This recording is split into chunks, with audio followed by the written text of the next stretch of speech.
You know, the first meeting that I attended here, which I believe was the first conference, we talked about the need for a paradigm shift, especially because so many people would, with the new guidelines, be asymptomatic, they're walking well when they started treatment. So many implementers, people living with HIV, had the experience of being proud of looking at their bounce in CD4, their bounce in weight. And so the question was, don't we need a paradigm shift? And viral load status as being undetectable, we had hoped would be part of the glue that binds in terms of retention and motivation and remind us all of why we treat.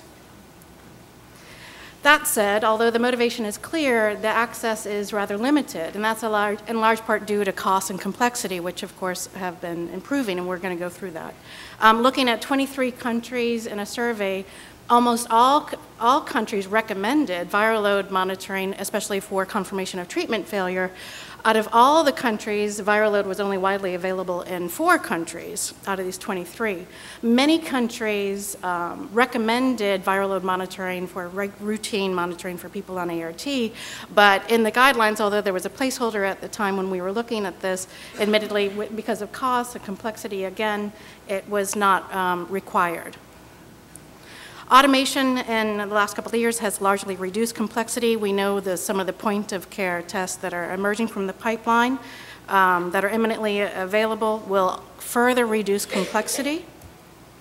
In terms of cost, it's important to note that there's a lot to be done. So looking at 6 countries that MSF surveyed in terms of the overall comprehensive cost of running the tests, we found that 63% of the cost was due to the reagents and consumables. So looking at those costs, then the question has to be asked, where can we find savings? The range that we found was $18 to $36 across these 6 countries. This is not my slide, but I thank the person responsible.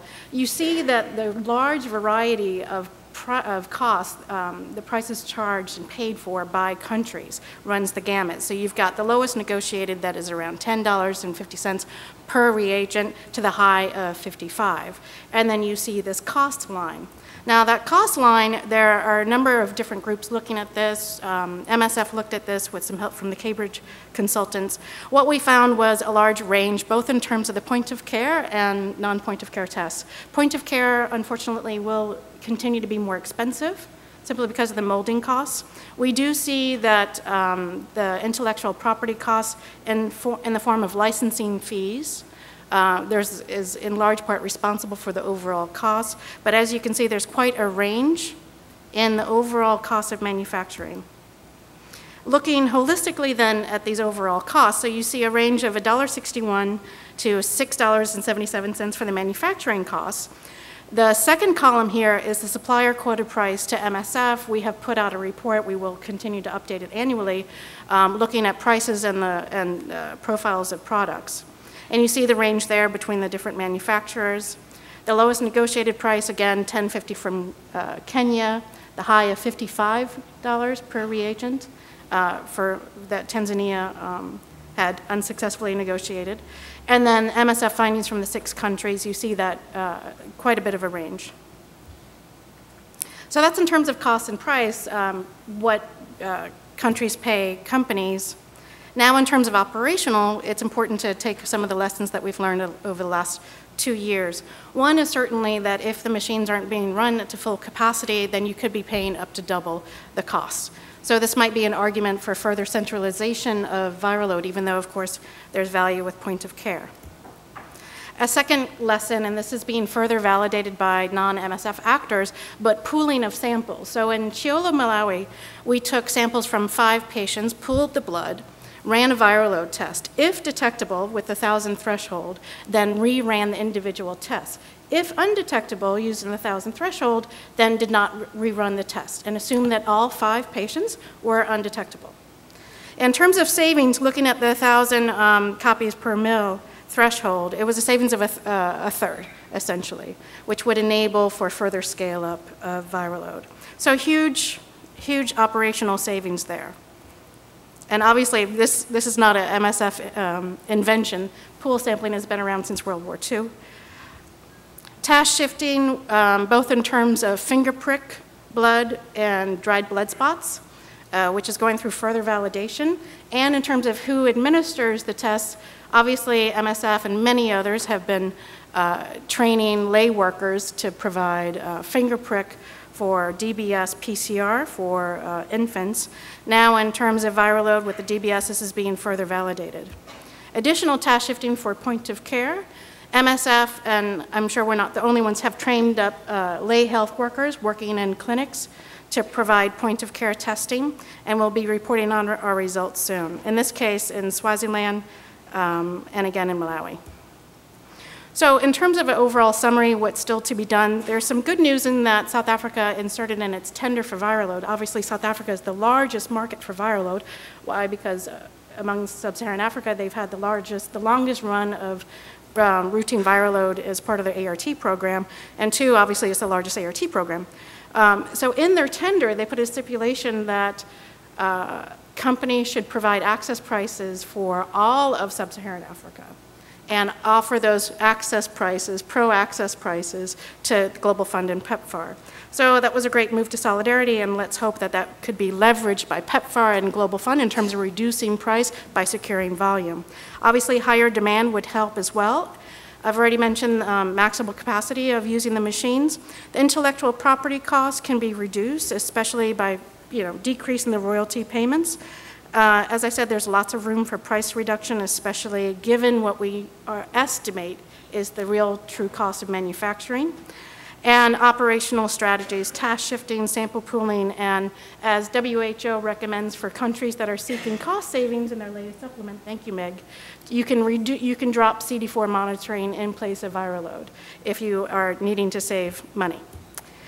For more information, and I just want to refer to my colleague who is the diagnostics expert for MSF, Terry Roberts.